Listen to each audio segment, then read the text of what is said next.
everyone, and welcome back to another episode of What the Forensics. My name is Rebecca, and I am joined here again today by the wonderful Nicole and Journey. This week, Nicole is going to be telling us all about the case of Gisèle Pelicot. So, just a warning right off the bat, this is going to be a bit of a heavier episode. But definitely stick around because it is a very important topic.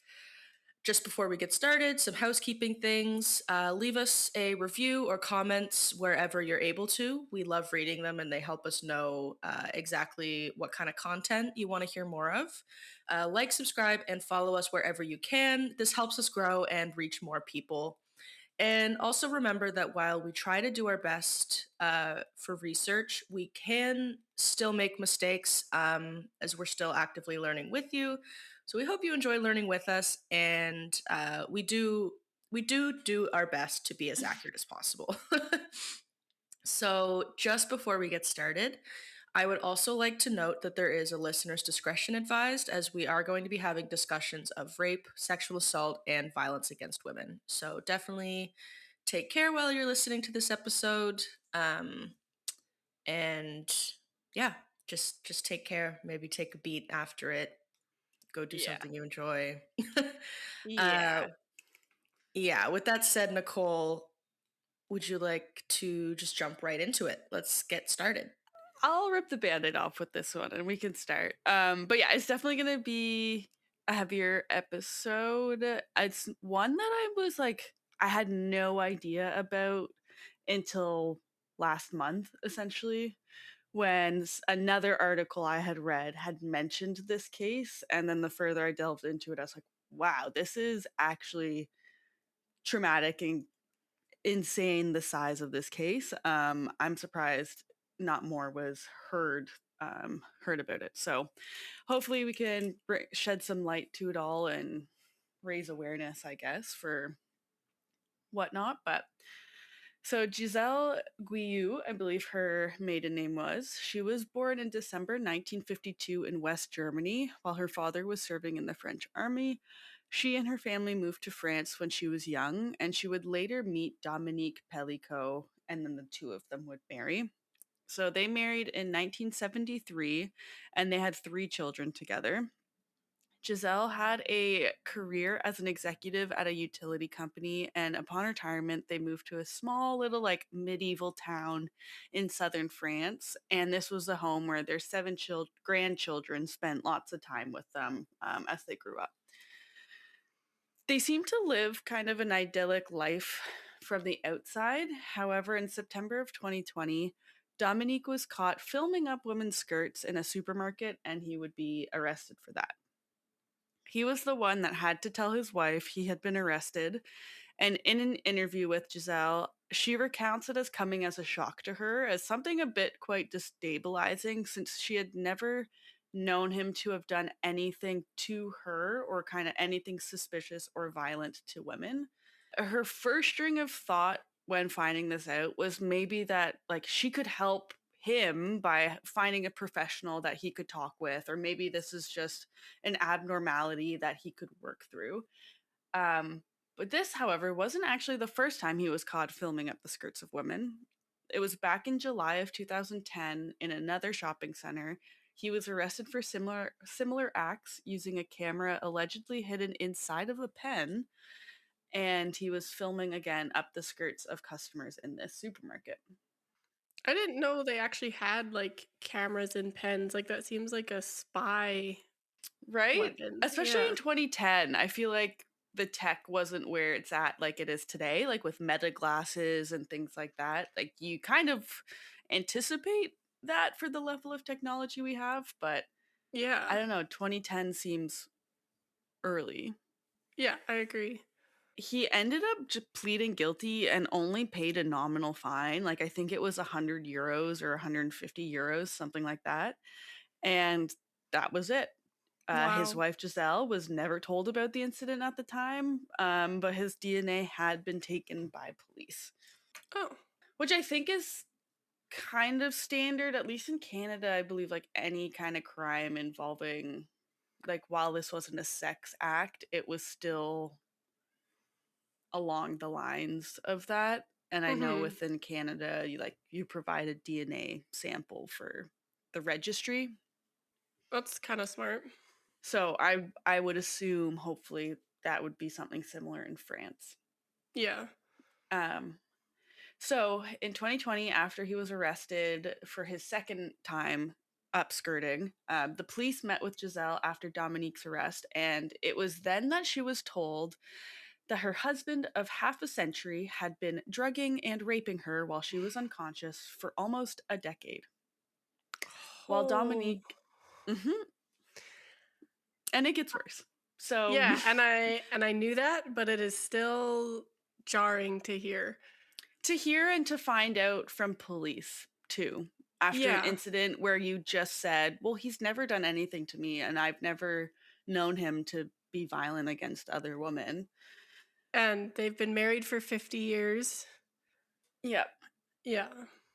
Um, so as Dominique was telling her about his recent arrest for upskirting, he had known the entirety of that conversation that the police knew more, and they had more evidence as to what was going on, yet he didn't say anything to her about it.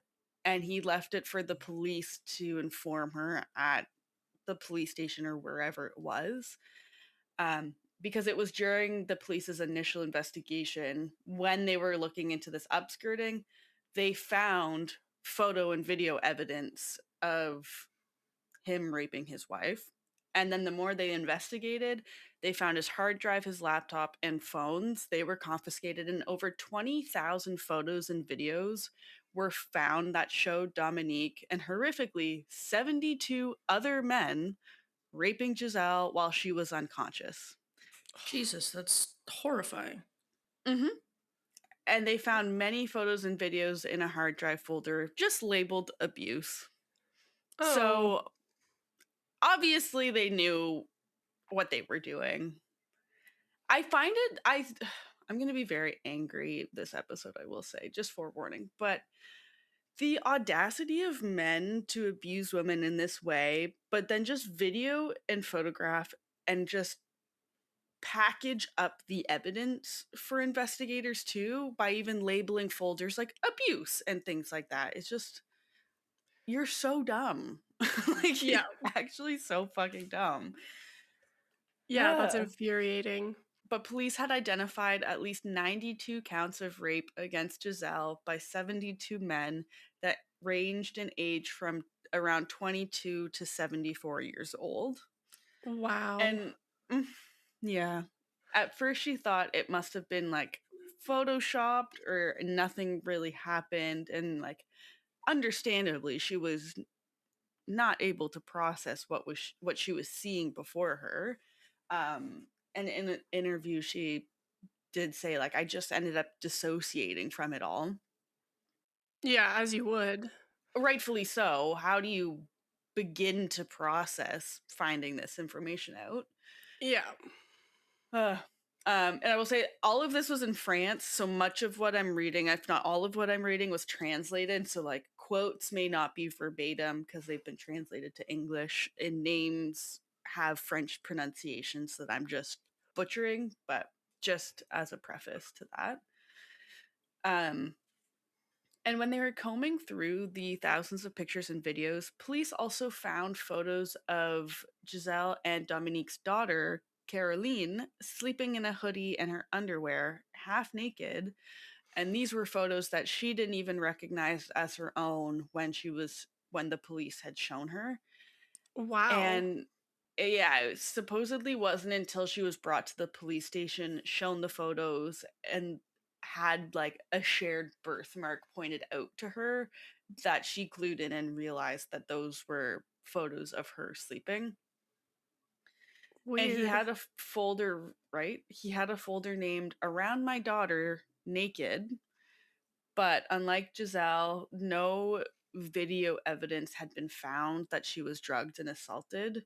And this isn't to say it never happened, but Dominique does claim that he never assaulted her. Um, but she has no recollection of it. But obviously, like if he had been drugging and assaulting Gisèle without her knowledge for 10 years, there's that like uncertainty in that Yeah. regard, I guess. There's a strong likelihood that he was also doing it to other women, including his Exactly. daughter. Yeah, and if not him specifically, who's to say that other men weren't being brought over and, assaulting her? Yeah, it could be semantics where he's like, I've never assaulted her, but I did Yeah. let in 100 other men, just like I did with my wife. Yeah. So he's never, from my understanding, he's never been tried, or there's never been any like evidence found against Dominique abusing his daughter. So there's never been any charges relating to that. Everything that came about was because of what he had done to Gisèle. So there's nothing like on the record to prove that that had happened. Right. But other photos were also discovered of their daughter-in-laws taken without their knowledge, including their then pregnant daughter-in-law naked in the bathroom, I guess. So it was very evident that he was just taking photos and videos of his family members unaware throughout their life. Wow. That's really fucked up. Yeah, that's kind of the common theme, the overarching theme of this episode, I will say. Um, yeah. So he was arrested in February of 2021, and police began identifying and arresting the other men in the photos and videos not long after. And more was discovered kind of as the police began investigating, and it turned out that nearly a decade prior, in 2011, this is when Dominique had begun drugging Gisèle by mixing crushed sleeping pills and anti-anxiety medication into her food and drink. And this was often like before bed. So in some of the interviews I'd seen, she very much was saying like, I thought I was so lucky to have a husband that would make me a cup of tea before bed every night, that would like put all of this effort into making my evening comfortable before sleeping, only for her to find out that all of those, not all, but most of those teas and that food had been a way for him to drug her without her knowing. That is Right. so sad. Holy shit. Right? Yeah. Yeah. Yeah. So he was fairly active in an online forum called À son insu, which kind of roughly translates to without their or without her knowledge, on a website called Coco. And this hosted several chat rooms glorifying sexual violence. And these chat rooms required no registration, allowed its users to remain anonymous, and they were completely unmoderated. So, kind of a cesspool for every possible bad thing you could imagine. Yeah. Dominique, had been given instructions and advice back in 2011 from a man who was also drugging his own wife with sleeping pills. And it was with this information that Dominique learned from this individual that he then kind of taught down to other men. And they wanted to also learn how to subject their wives and partners to the same abuse. So, is some articles I read, they very much like kind of compared it to this academy, this rape academy of abuse that occurs, because you have your instructor and you have your students, and then it's just continual passing down of information. It's so hard for me to wrap my mind around someone being so horrific Mm-hmm. and doing something like this. My brain is actively like not accepting this. Yeah. Yeah, Okay. it just like takes a certain type of bad to exist Yeah. in the world, and then for them to just think it's okay, and for them to tell other people about it, and for them to abuse their own partners, like, Yeah. I don't know. Like the fact it became like a class project is insane. Yeah. Yeah. There, yeah. Yeah. I don't even know what else to say beyond that, because Yeah, it no, just fair. does get worse, I guess. Great. So this site has thankfully since been shut down. It was initially launched in 2003 as a dating site, and nearly at its peak in 2023, apparently had about 778,000 visits a month. Cool. Not 778,000 people in theory, because multiple people could be visiting it multiple times per month, but that's a lot of visits to said site, Yeah. regardless of the number of people.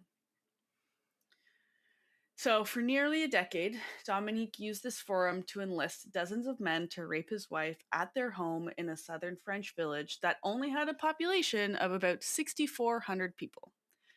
It was later determined that at least 3 men were from their village or within the surrounding area. At least one man Gisèle knew from their neighborhood and often interacted with daily. Not daily, but in passing. And almost all that could be identified were from the surrounding area, less than 50 kilometers away from their house.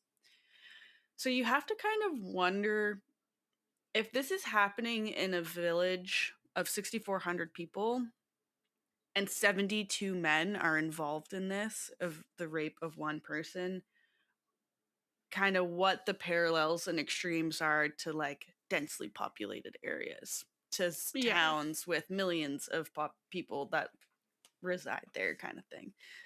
Yeah, that's a really scary thought. Yeah. Yeah. Sorry to put Yeah. that in your brain, but it's something to think about, and the depravity of individuals. Yeah. But then I guess there's also the side, not to devil's advocate, but like, is it happening because there's less people and they know they can kind of get away with it a bit more in a very low populated area compared to a densely area where like police presence is going to be heightened in a metropolitan area? They're going to have more difficulty getting away with things in XYZ. I don't Yeah. know. But either way, it is scary to think about nonetheless. Yeah, definitely. I just Googled like some website statistics because 778,000 is obviously a lot, but what does it look like in comparison? Mhm. And most say like your website is good if you get between 1,000 and like 250,000 visits a month. Holy So shit. just to put that into a little bit of perspective of like what the Awesome. actual traffic is like. Cool. Yeah. And they had 778,000 visits.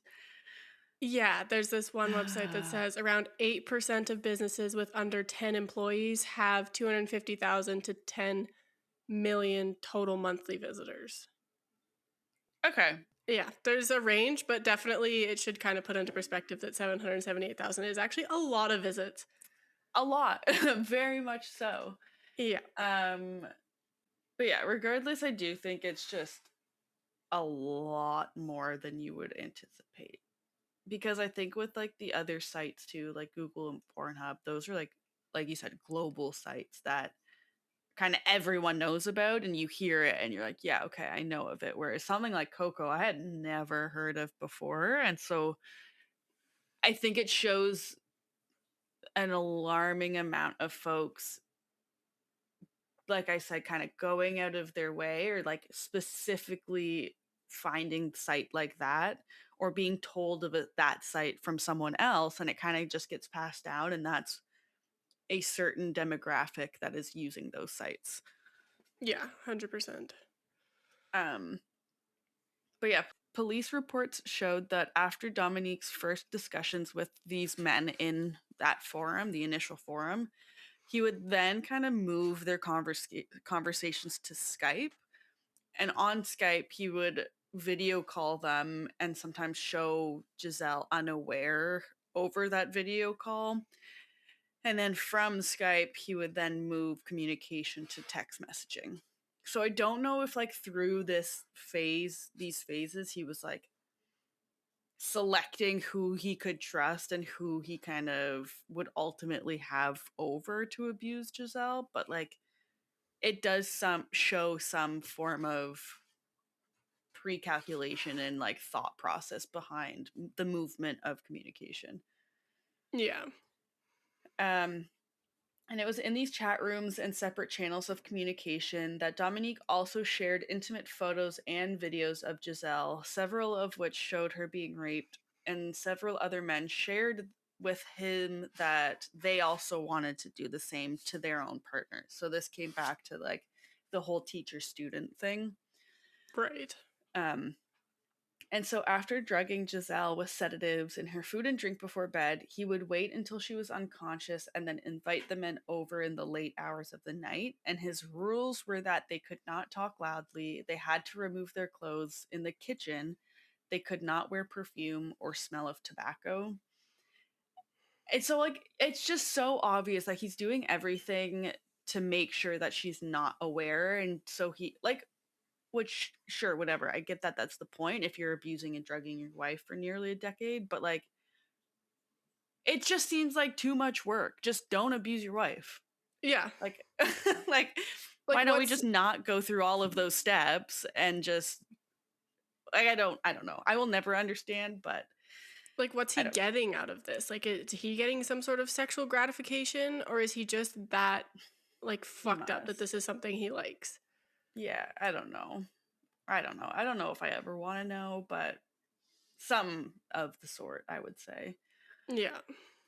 Um, but it was found that she was ultimately raped over 200 times by 72 men, all of whom had met Dominique online over this 9-year period. Wow. That's gross. The thing that broke me, I mean, I did cry several times reading this, I will say. The thing that broke me was that over time, the frequent sedation and sexual abuse did obviously have its physical toll on Gisèle. And according to court documents, she had gone to several doctor's appointments, which were accompanied by Dominique, obviously, as her husband. And she had complained on numerous occasions of memory loss and pelvic pain. She was worried that she had been developing Alzheimer's or even had a brain tumor because of her loss in memory. And she had at times woken up feeling as though her water had broke. And this is something that women who give birth experience, not peri or menopausal women who are not pregnant, just waking up after a night of sleep. Yeah. Yeah, Um, it's I don't really know the words I'm looking for, but like the danger that she was put in even from like STD, like she's what now living with 4 sexually transmitted diseases. yeah. That's so That's sad. like oh Like the the part. husband went through all this trouble to like vet the men or whatever and make sure she didn't find out, but like he couldn't at least make sure they didn't have STDs or STIs. Yeah. Like, ugh.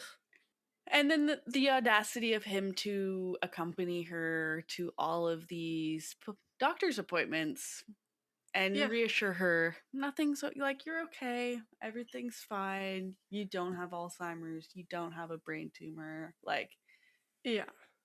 and he's the cause of it all. Yeah. Like So of the 72 men in the photos and videos, only 50 were able to be identified and located, not including Dominique.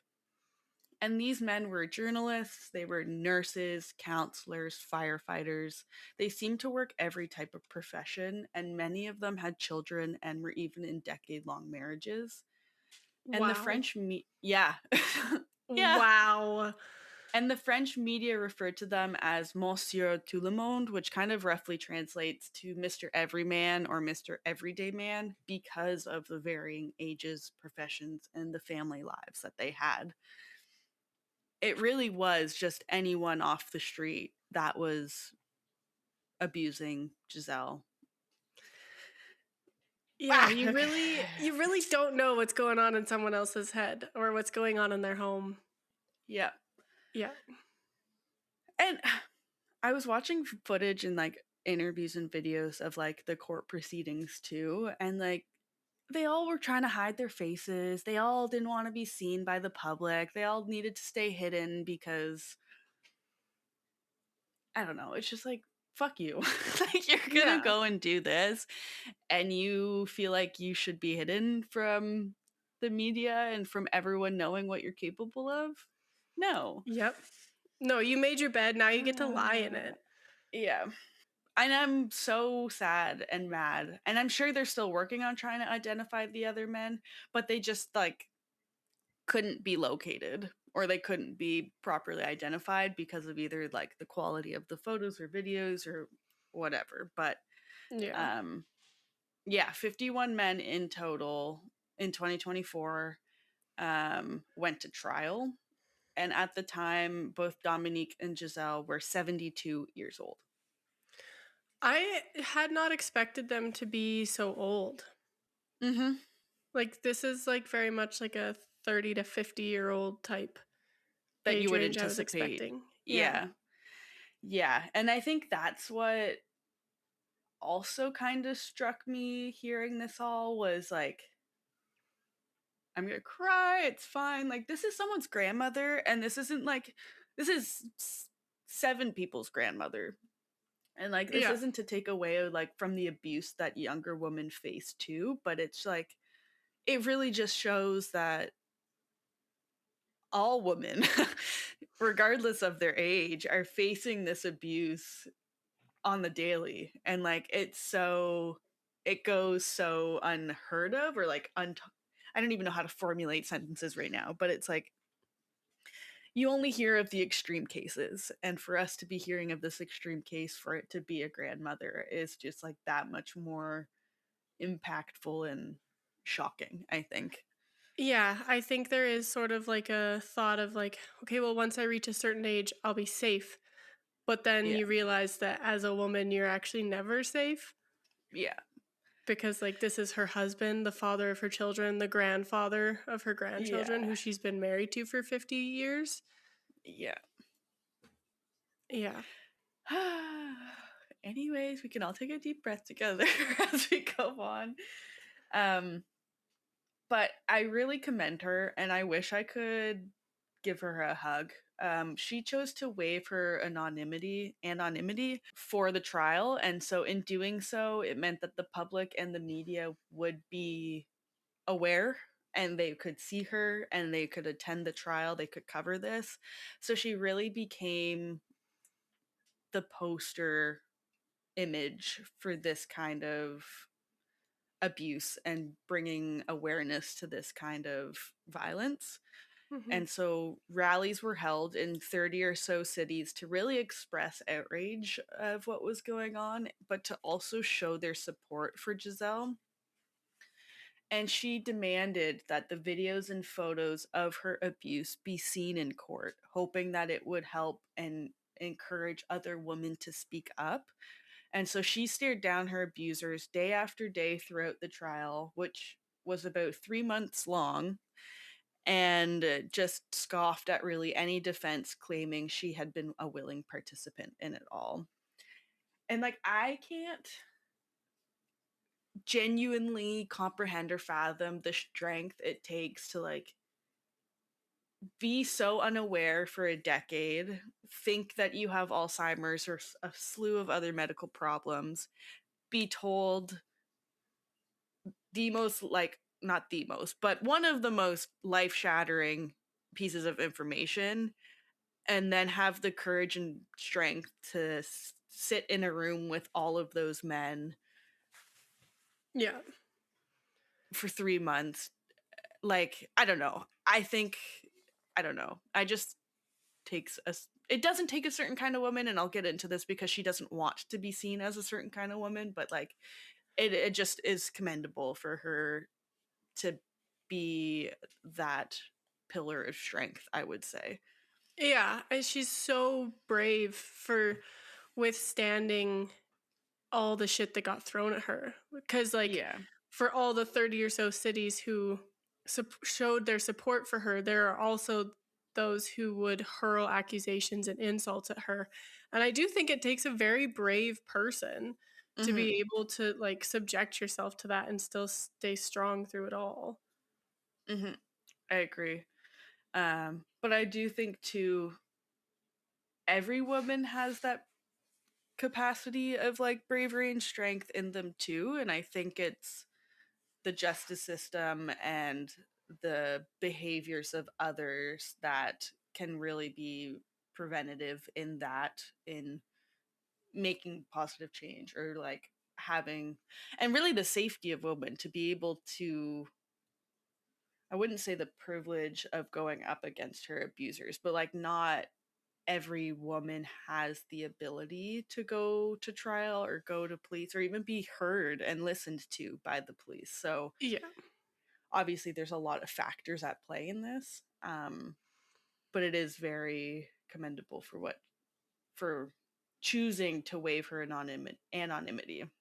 Yeah, definitely. um So 50 of the men were accused of raping Giselle, and this included Dominique. And then the 51st man was accused, of drugging his own wife and letting Dominique come to his home on several occasions to rape her. So this Wow. man was sentenced to 12 years for that. It feels like And not long enough.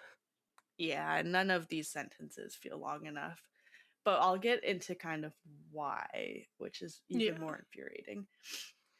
Um, but 15 of the men, including Dominique, pleaded guilty to raping Giselle. However, others said they didn't believe it was rape because Dominique's consent, supposedly on behalf of Giselle, was enough for them.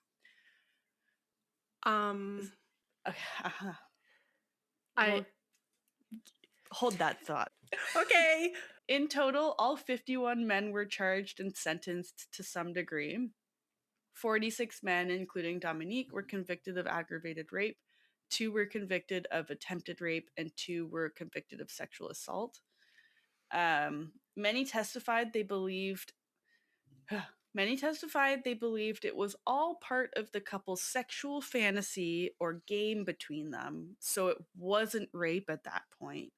And others claimed that Dominique had manipulated them, something that him and his lawyer denied, or that, Giselle was pretending to be asleep and she knew about what was going on.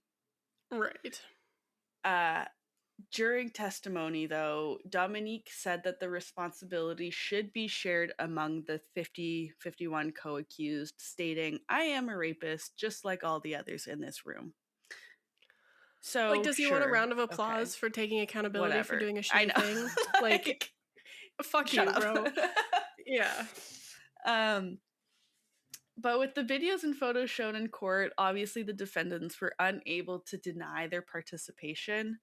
However, they and their lawyers tried to argue that they should be found not guilty since they were quote unquote unaware that Giselle was not in a position to give consent, unquote. She was asleep. She was unconscious. She was drugged, yeah. Yeah. And then some went on to argue that there was no crime if they didn't, quote unquote, expressly intend to rape Giselle, Oh. But they did. which So is it, so insulting like yeah. to everyone, because you can't just accidentally rape someone, and you can't just rape someone without intention like that. I don't know, it's not like you go, whoops, sorry. No, that the intention is there for you to abuse someone. You Yeah. made the choice to abuse someone. That is the intention of it. You could have made the choice to not abuse an unconscious woman, but here we are. So, Yeah. what do you mean?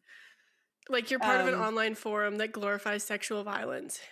That that in itself kind of does expressly show your intention yeah, towards wanting to rape someone. yeah, yeah, right? So, I think it also sheds light on the intellect of some of these men, uh, and kind of just how fucking dumb they are. Like, what do you Yeah. mean? Anyways, I also calm feel myself. like intent in this case doesn't matter. It was the fact that they did rape her. Yeah. Like, Yeah, whether or not that's what you intended to do, that is still what happened and what you did do. Exactly. Exactly. So Giselle did testify that she would not be ashamed. She had not done anything wrong, and it was the men who must be ashamed. And it kind of the slogan that came out from this all was shame must change sides, which I think is very, very accurate, and I Yeah, love completely. I like that a lot.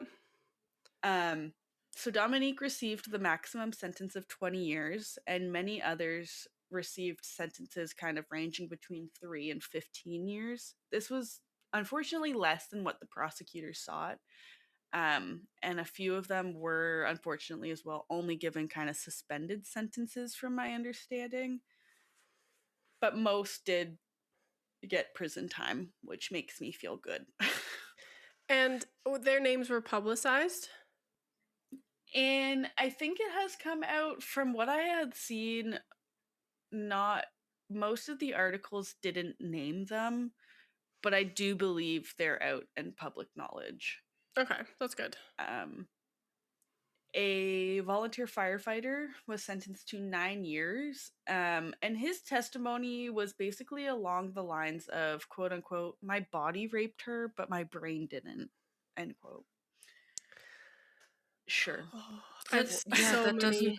Sure. that doesn't matter. You still What did the it. fuck do you mean? And you Yeah, still and intended to do it, otherwise you wouldn't show up to this dude's house with the intention of doing it. To yeah. leaving your clothes in the room, in the kitchen, to making sure you don't smell of anything so she wouldn't be aware, to going through all of these steps. But yeah, your body did that. Sure. And also, it screams incel because he's like, well, I was making love to her in my brain. Yeah. Like, I wasn't raping her. She was a willing participant in my brain. Yeah. That's called Yeah. delusion, my friend. Yeah. You're You're actually delusional. crazy. You're insane. Yeah. At least that's how In I her understood that sentence. Yeah. In her final statement to the court, Giselle roughly said in French, it's time that the macho patriarchal society that trivializes rape changes. It's time we changed the way we look at rape.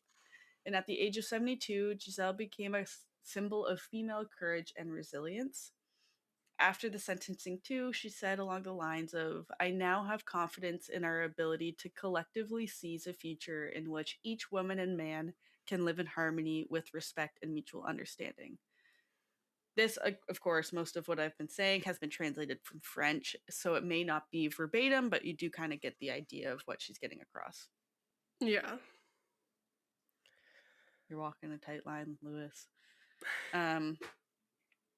She also, like I kind of mentioned, she doesn't want to really be seen as an icon or as someone really extraordinary, because she doesn't want victims to see and hear her story and say, wow, she's so brave, I could never do that. Like, that is just takes something, so much courage that I don't have, so I can't do that. Right. Which I totally understand, and I think she's become an icon in a way that has really opened the conversation.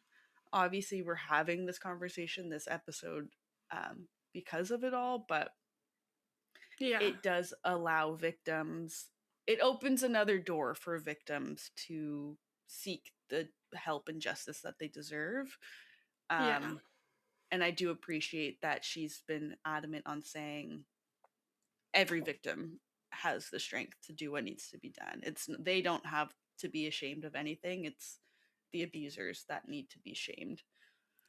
Yeah. And I think it's cool that we are seeing a case where the justice system took all of the right steps and allowed her to be heard and to feel somewhat like justified, I guess, because I Yep. feel like we only hear of cases where they don't and the victims are just like, no, that didn't happen, you're fine. And this is a case where they're like, oh my God, this happened, let's fix it. Yeah. And I think it's important for other victims and survivors who might feel like my voice isn't going to be heard, and then they can see this case and be like, oh, but maybe my voice can be heard. Exactly. And I also wonder too, though, like if because of the extremeness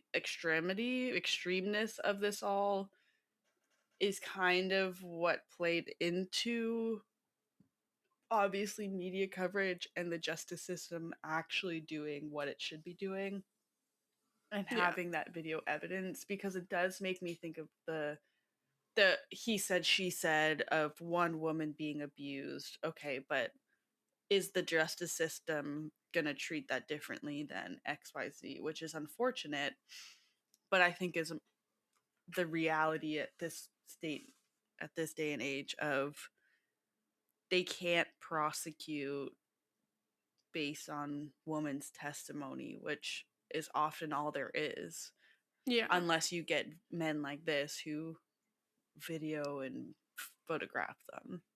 Yeah, I feel like this case is extenuating because of the amount of evidence that they had of this crime actually happening. And I feel like that's where so many Yeah. victims are sold short, I guess, is because they don't have physical evidence, or even in some like certain cases where the rape kits are only kept for 6 months Yeah. after. And so you have 6 months to decide if you're going to press charges or whatever before Yeah. it's destroyed, which is not enough time. No, absolutely not. Yeah.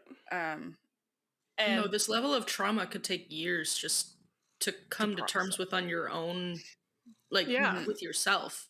It shouldn't be limited to a timeline. Like, yeah. I agree.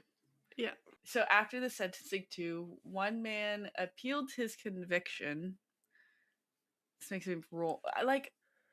I've rolled my eyes so many times researching this, but also cried so many times researching this. It's just been a whirlwind. But this man appealed his conviction, arguing he was innocent, despite the video evidence that existed of him visibly raping Gisèle. And said that he didn't know Gisèle was drugged against her will, so it really wasn't rape, and he was innocent. His appeal was rejected, and his sentence was actually increased by a year, which made me feel really good. Yeah. That is Made me feel really, good. really good. Because I didn't know that was a thing. I I think didn't that's either, but I'm hilarious. glad it is. Yep. This whole this whole case is making me think of like the whole like consensual non-consent practice, and it's like, how do you make sure that the consenting non-consenting partner is consenting so that the other person or people involved in this scenario know that this is a consensual interaction? Exactly. And I would think, though, at least they would have, like, if it was a consensual, non-consensual thing, like, Gisèle would have met these men beforehand. They would have at least, like, Yes. had that conversation and said, Yeah, I feel okay, like there would have been like a debrief. You know what I mean? yeah, Yeah, Like it's not only on, it wouldn't only be on the husband to set everything up and be like, okay, she's in the dark about all of it, but it's fine, trust me. Like, yeah, Yeah. she wants it. She actually did consent to this. Like, but no, Yeah. she didn't. Yeah. Crazy. Some of the men also apparently argued that the court was influenced by external pressures from the media and the women's rights groups to find them guilty. So they were not happy about that and trying to appeal on that grounds, which didn't work. But Gisèle and Dominique divorced. That divorce was finalized before the trial had actually begun in 2024.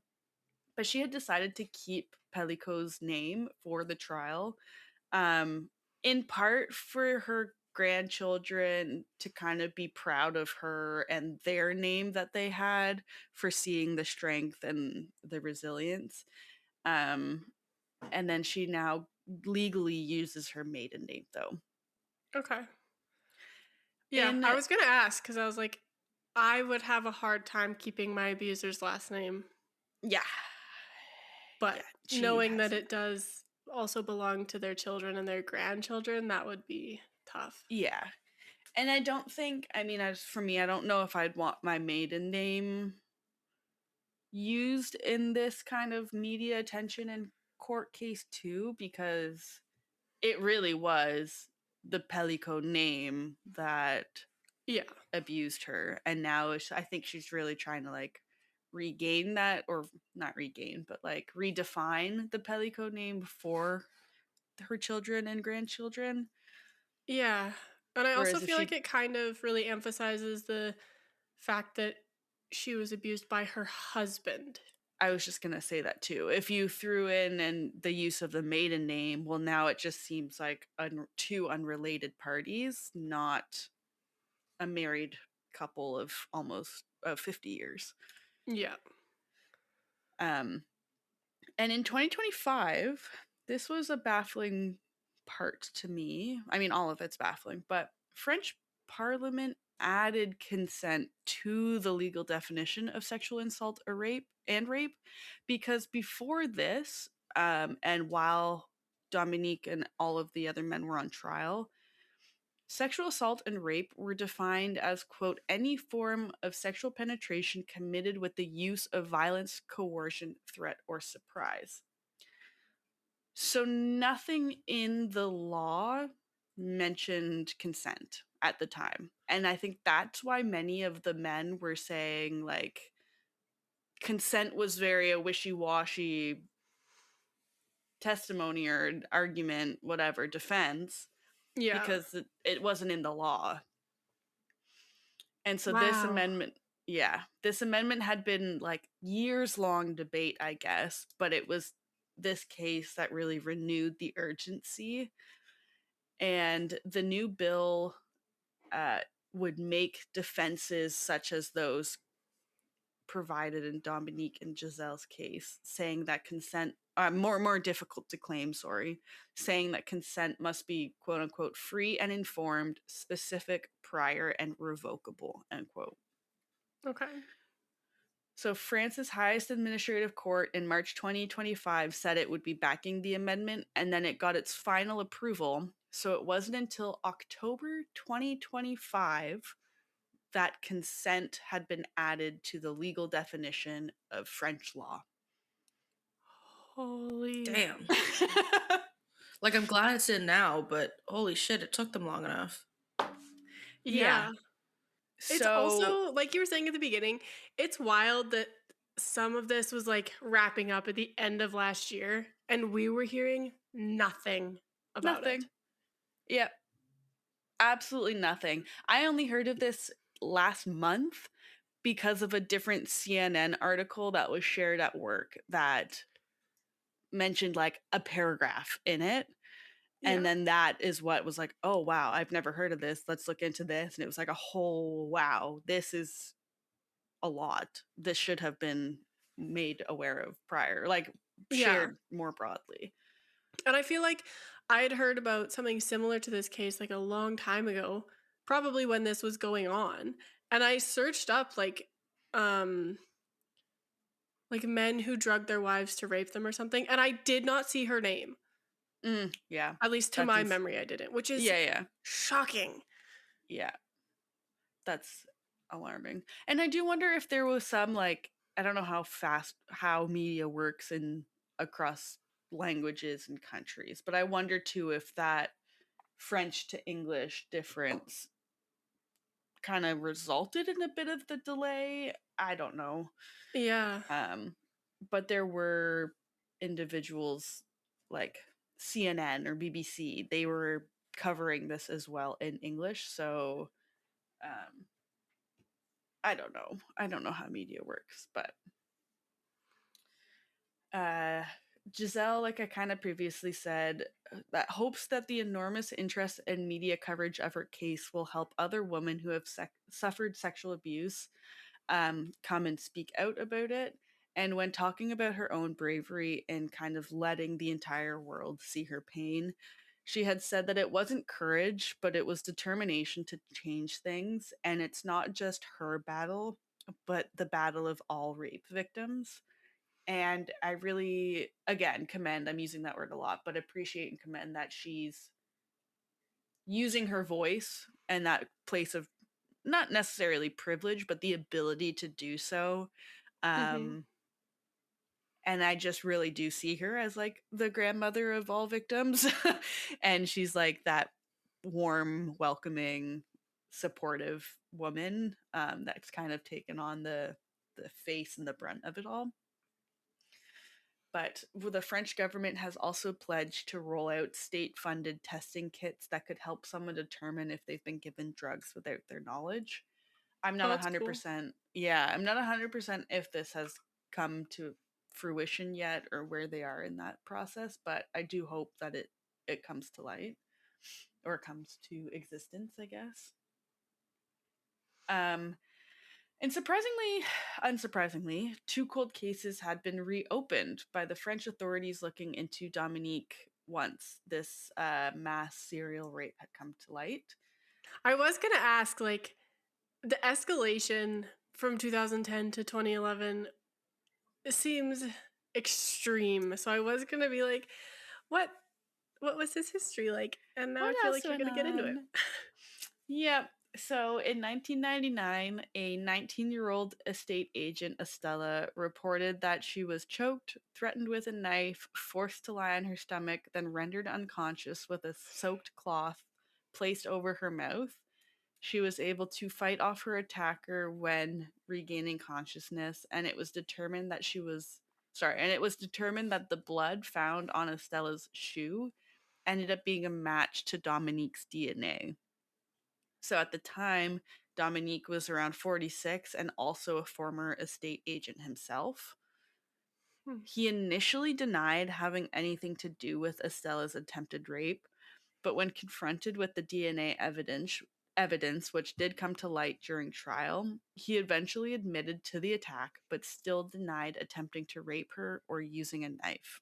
Which I'm like, why are you attacking and drugging her if you're not planning to rape her? Like, I don't Yeah, understand why you would have done that to begin with. what his Um, motivation was. exactly. And he would say that he had, quote unquote, an impulse when he passed the agency. Sure, whatever. Ugh. Um, Sometimes I hate men. mhm, mhm. And I then, will say that when they take their DNA for like certain like sexual crimes, they should maybe also run them through the database and see if they maybe hit maybe other cases. Because I feel like this, if that had happened in 2010, perhaps we could have prevented quite a yeah. bit of things. So from my understanding, those investigating this, the DNA just like never made it to where it was supposed to go because it was sent via letter mail and just Oh, ended up wherever. And You'd the think they'd organized have a more secure process for sending yeah, DNA, yeah, like related to crime. the yeah. samples, yeah. And then I guess there was a source saying that the organization was going through reorg structuring. So, stuff just happens to get lost every now and then. And so I think that contributed to nothing coming of it or nothing being matched between the two. And that's devastating because that shouldn't be the norm. Hmm. Well, to piggyback off the devastating is Giselle most likely would never have been abused and raped to the same degree that she would have if that match had been made in 2010, Yeah, and because that it wasn't sucks. until the following year that he began abusing his wife to that degree, at least. I don't know about beforehand, but that we know of, that he began drugging and abusing his wife. Wow. And so similarities were also observed between Estella's case and that of 23-year-old Sophie Narm, I believe her last name is, her rape and murder in 1991. She was also an estate agent in Paris who was assaulted and killed while showing an apartment to an unknown man who choked her, forced her onto her stomach, made her inhale a chemical, and used a bladed weapon on her. While Dominique's DNA was not found at the scene and he denies involvement, I guess he was charged with her rape and murder in the fall of 2022, but I think it remains under investigation. I wasn't 100% sure on where that went, but I do think he's at least a suspect in that case. Yeah, that one's tough because it's like you don't want to wrongfully convict because then the right person gets away, but also the likelihood of it being him is also really high. But you don't want to, like, as soon as you start Yeah, convicting people on that, it gets tough. it's all circumstantial essentially because there's no definitive, from my understanding, there's no hard evidence. Yeah. But during the trial for like Giselle's abuse, she said that she had no idea to any prior crimes of his. And when she learned that he attempted to rape a young woman the same age as their daughter, it was truly devastating. I don't like that. Yeah. And so in February of 2026 of this year, Giselle published a memoir titled in English, A Hymn to Life, Shame Has to Change Sides.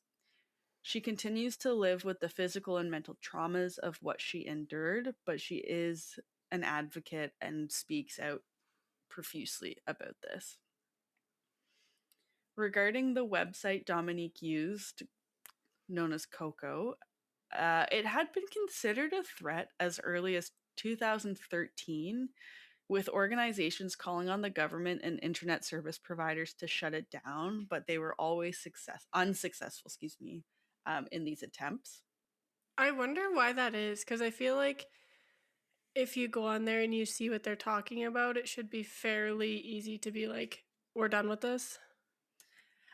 Yeah, and I think from what I kind of gathered, it was, well, they're web hosting. So they don't control the content that's on. They're just a platform for other people to share what they want. So they don't have any control over what there is. They just act as, here you go. So to convict based on that is much more difficult from my understanding. And there's like the legal loopholes are just one after the other that they can go through. That's frustrating. Yeah, and then it depends in like the jurisdiction that they're in, and it depends on this and it depends on that.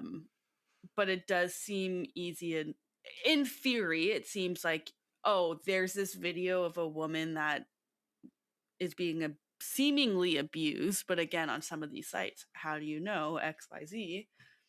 Let's just shut it down for the time being until they figure it out, and then maybe they'll get it back. But I don't think the resources are there to do that, or I don't know, the It's legality of just, doing it. it's surprising to me that as the host of a website, like on our website, if it was more of an open forum and people could post what they wanted, if I was seeing videos like that, I would block that user for starters. Yeah. And then if I noticed it become a trend, I would shut the website down because, Yeah. and like, yeah, they'll just go somewhere else, but like, I want no part of that. That's not something Exactly. I'm condoning. So how are you as a website host okay with that? And I think that's the thing, is these website hosts don't give a fuck. They Yeah. really are either actively perpetuating and participating in these things, or they just don't care. I don't know. Yeah. It's hard to say, but I Yep. completely agree with you. Like it from someone with any decent shred of morality and humanity and empathy, like, yeah, you would shut that down so quick. There's no place for that, but it's unfortunately people exist without any of those things. So Yeah. the way they operate and the way that they live is very, very different. And I don't think it's anything that we'll ever be able to like understand or grasp. Yeah. Um, and so like between 2021 January of 2021 and May of 2024, over 23,000 legal proceedings opened up against this website that Dominique used, and it was by 480 victims, according to a Parisian prosecutor. And I guess at least 2 murders in France have been linked to this website and meetups arranged on this website. Holy. Yeah. In 2022, the site's domain ended up moving from France to Guernsey, I believe it is. And so it was in an effort to leave the jurisdiction of French prosecutors, which, like, buddy, you Yeah. know you're in the wrong. You're actively trying to avoid prosecution because you know you're screwed. And then the founder of that site himself, he moved to Bulgaria, and I guess he renounced his French nationality. Sure. That's a lot of work just to avoid shutting down a website. Yeah, you could Yeah. say, okay, yeah, maybe this isn't so good. Off, shuts it down. That's fine, but no, he's probably making a good amount of money off of this site. So why would he ever bother to do that? The website was shut down in June 2024, though, by French authorities after an investigation was launched by their cybercrime unit. And authorities say that the site was also used to commit various sex crimes, including pedophilia and those against children. And they were linked to other crimes such as drug offenses and murder. The founder was brought in for questioning and in January of 2025 was charged with complicity in drug trafficking, possession and distribution of images of child pornography, corruption of minors via the internet, which one love that that's a charge you can get, Yeah. as well as aggravated money laundering and the administration of an online platform to facilitate an illegal transaction by an organized crime. The founder, however, denies all of this. So, Of course. I of will course. say, I've never heard of aggravated money laundering. I didn't Yeah. think you could money launder in a violent way. I don't know. I mean, I guess you could in a way, like if you're like coercing like mules or something. That's just another conversation. Yeah. I've never heard of aggravated money laundering. Yeah. I'd be intrigued too if it like has something to do with the differences in judicial systems compared to like what we have in Canada versus what they've got in France and what they're Yeah, able that's to fair. indict on. But I guess 2 similarly named websites have originated or they have reappeared, excuse me, online since April of this year, called Coco Land, of course. One of the sites appears to have been shut down as of today's recording. I looked at it this morning, and there's a note saying, quote, "This site was closed by the General Directorate of Customs and Indirect Duties of the National Gendarmerie under the under the authority of Janalco of the Paris Prosecutor's Office." Bunch of terms to just say it's been shut down, and I believe it's being investigated. They That's worked good. pretty fast though, so that's good. Yeah, exactly. Um, in a statement, the owners denied any links to the original Coco website. However, the investigation into at least the one Coco Land site has been opened for, quote, disseminating violent, pornographic, or offensive messages accessible to minors, end quote. So they're at least still actively pursuing these sites and cases. But the thing is, like, once you close one, 2 others are going to appear. It's kind of like the Hydra effect of they're Yeah. just always going to be there because there's always going to be men and other people looking for this abusive material. But the High Commissioner for Childhood in France said that websites like Coco exploit every loophole, they seek out prey, and that prey is children. Um, Obviously, there's other victims involved, but it is, I think, it's easier. I don't know if that's the right term, but the ability to charge and convict when children are involved is probably quote unquote easier than other crimes, which I may be what they not focus on, but what they start with and then go from there.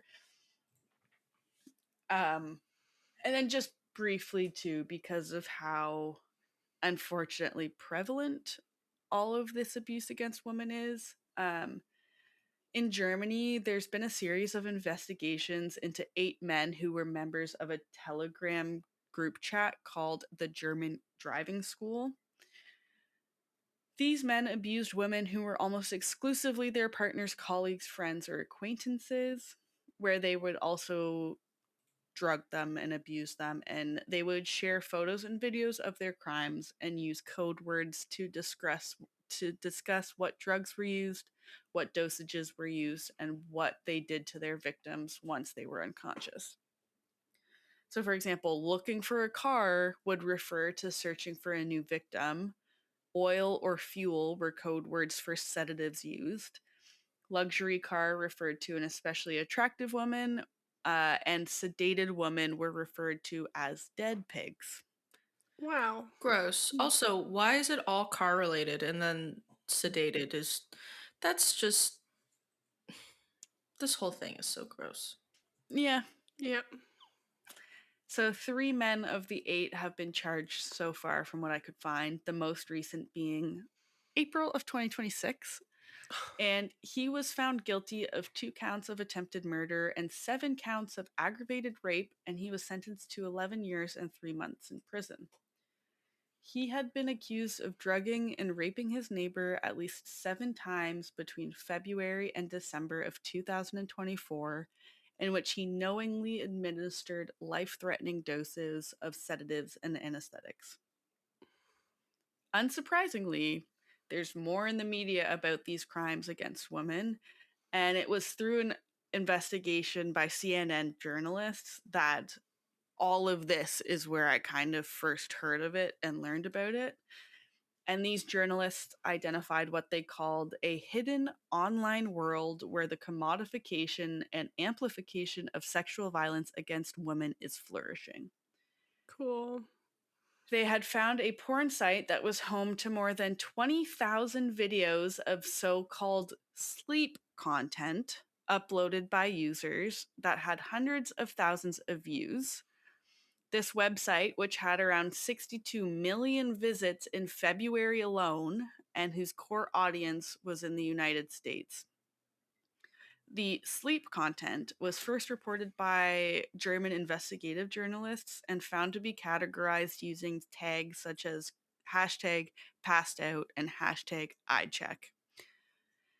In these videos of these hashtag I check, men would film themselves lifting the closed eyelids of women they were raping to show that they were asleep, unconscious, and or sedated.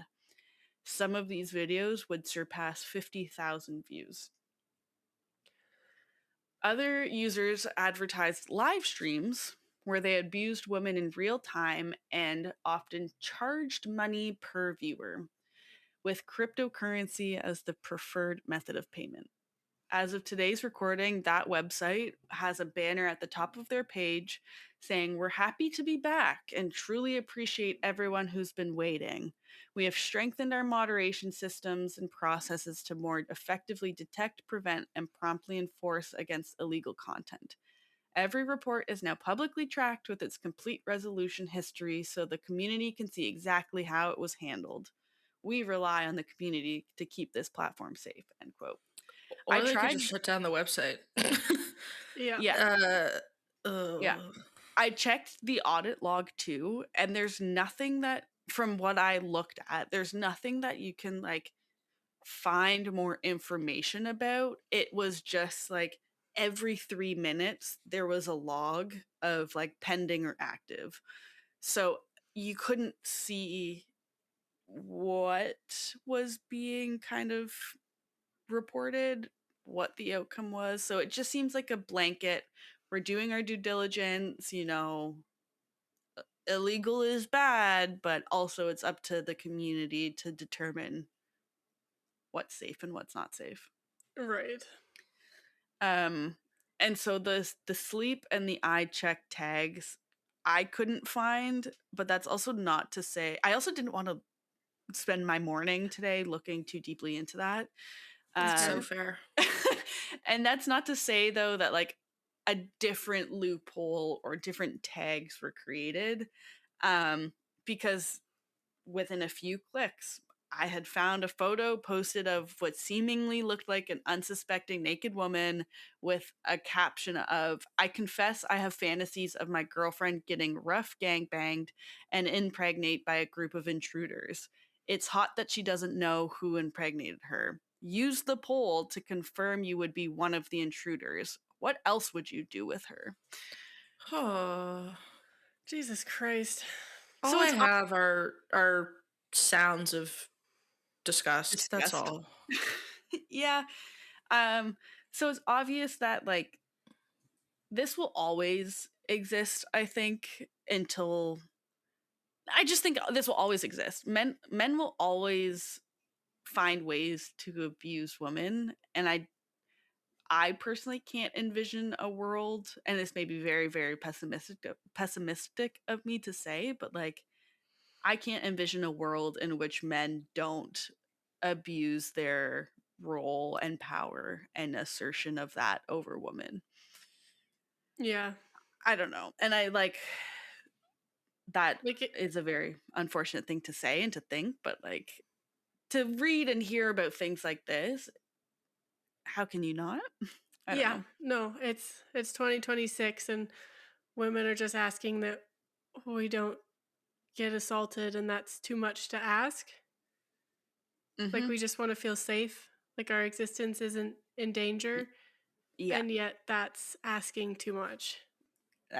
yeah, that's something that needs to be debated about in governments to determine, whether we should be allowed to feel safe or not. Yeah. Um, yeah. So all in all, men are disgusting. Men should be ashamed of themselves. Yeah.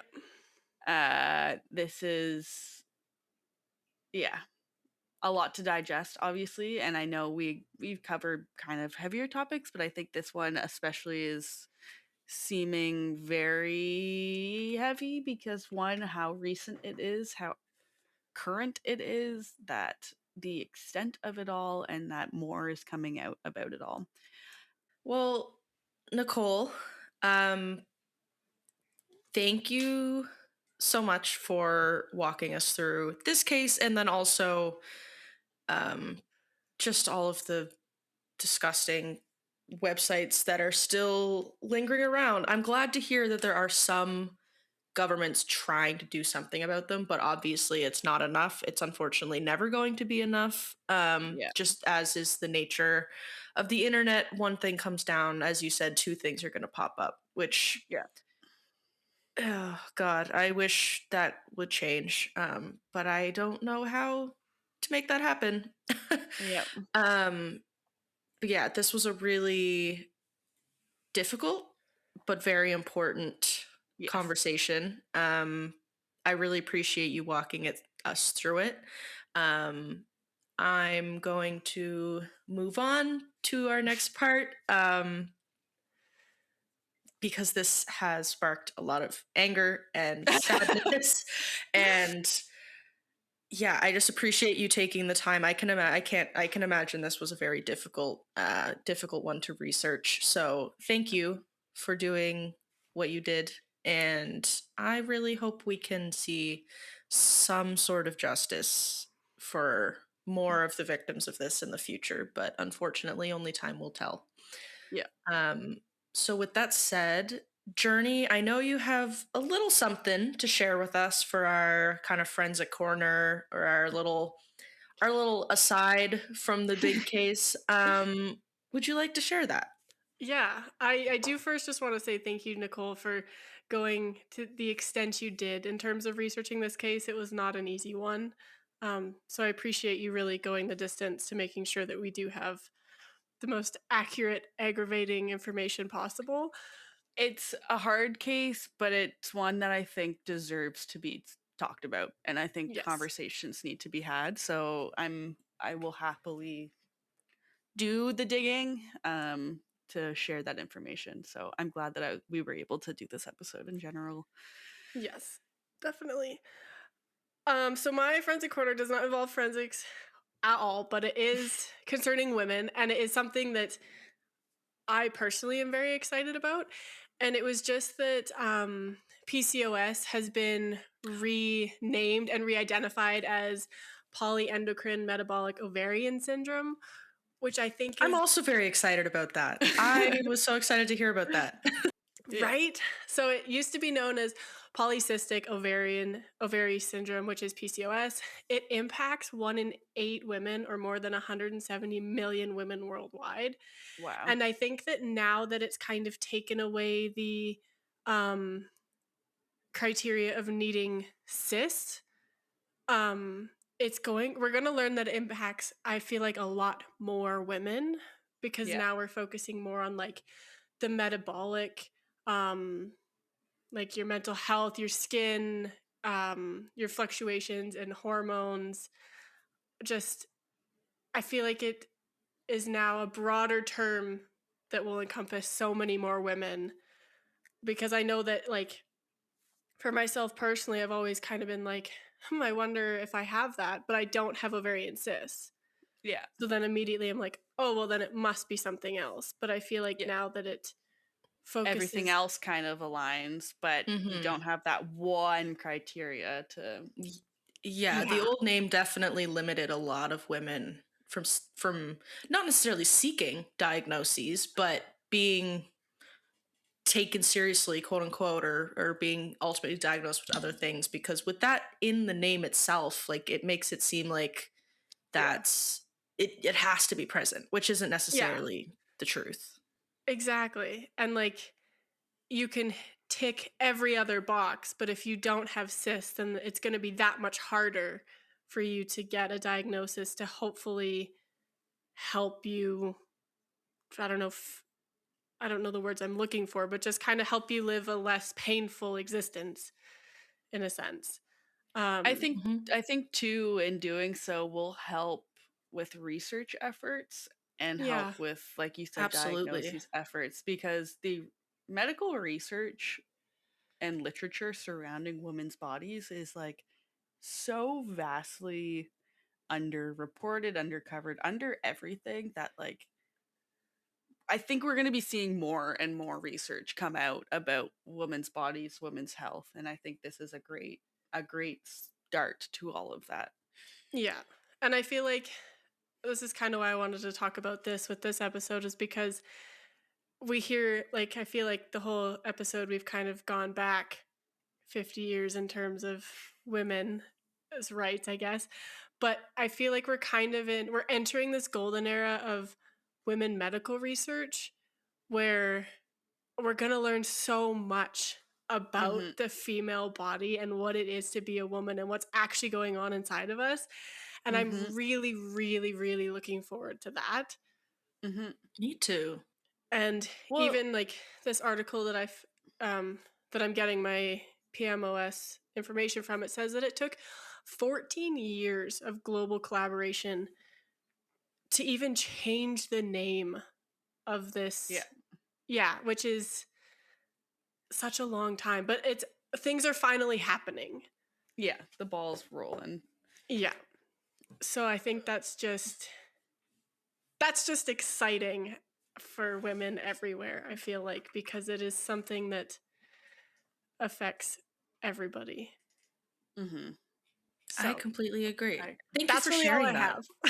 Yeah, But it no, is thank you for exciting. sharing that. It is big news. It's like you said, it's not forensic, but it's very big news, very big step in the right direction. And I really do hope that it sparks more research into just every facet of it. And also just as you said, more research into women's health, because it is something that historically has been very neglected. And I mean, even studies for how like our bodies react to drugs like SSRIs Yeah. and all of that stuff was conducted predominantly on a male sample, and so maybe there are differences in how like the women and men's bodies react.